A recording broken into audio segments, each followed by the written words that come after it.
کائنات امیر المومنین حضرت علی بن ابی طالب علیہ الصلوۃ والسلام اللہم صلی کعبے سے محمد کے نکلی تو دست پیغمبر پہ آئے، آنکھیں بند تھیں، آنکھیں کھول کے پیغمبر کے چہرے کی پہلی زیارت کی۔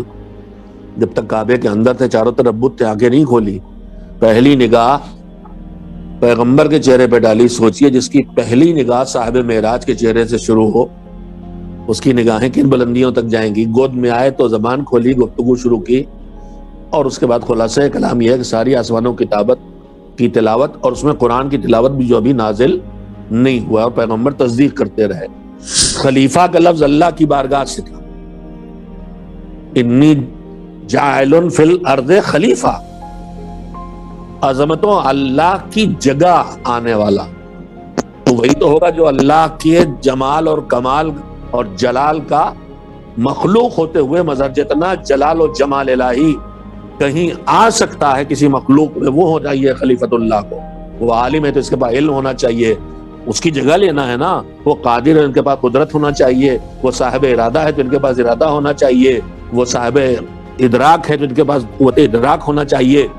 تو خلیفہ اللہ کی جگہ جو نے، جس کو جانشین اردو میں کہتے ہیں، لیکن وہ اتنا گرا دیا گیا بقول بانی تنظیم کے۔ اس وقت ہمارے یہاں حجام کو بھی خلیفہ کہتے ہیں۔ امیر المومنین لقب تھا مولا علی کا، اور عظمتوں کا مظاہرہ تھا کہ باقی 11 ائمہ کا متفقہ فیصلہ تھا، امام سب ہمارے حاکم ہیں، مگر ان کا یہ لقب ہمارے جد سے مخصوص ہے۔ امیر المومنین علی کے علاوہ کسی کو نہ کہا جائے گا نہ لکھا جائے گا۔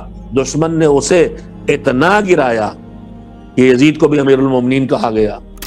سورہ یونس کی آیت ہے، افمن یہدی الی الحق حق ان یتبع من لا یہدی الا ان یہدی فما لکم، تمہیں کیا ہو گیا؟ آخر تمہاری عقل تم سے کہہ رہی اس کی پیروی کرو، اس کے نقش قدم پہ چلو، اس کی اتباع کرو، کہ جو سیدھا حق کا راستہ دکھانے کی صلاحیت رکھتا ہے، لیکن تم اس کے پیچھے چل رہے ہو جو خود ہی اپنے راستے پہ نہیں چل سکتا جب تک اسے دوسرے نہ سکھائیں۔ فما لکم کیف تحکمون، تمہیں کیا ہو گیا؟ تم کیسے فیصلے کر رہے ہو؟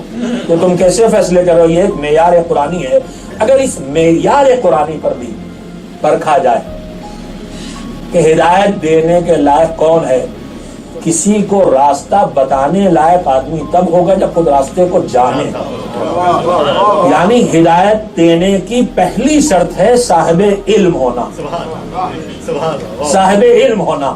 تو اگر اللہ نے ہمارے حوالے بھی کیا ہے تو معیار تو دیا ہے نا، اس معیار کے تحت بھی اگر جانا ہے تو اس کے بعد جانا ہے جو سب سے زیادہ صاحب علم ہو۔ اور پھر جا کے پیغمبر کے سارے اصحاب میں نظر ڈال کے دیکھ لیجئے، کوئی ایک علی کے علاوہ ایسا نہیں دکھائی دیتا جو اس طرح سے کھل کے اعلان کرے سلونی قبل ان تفقدونی، جو چاہو پوچھ لو۔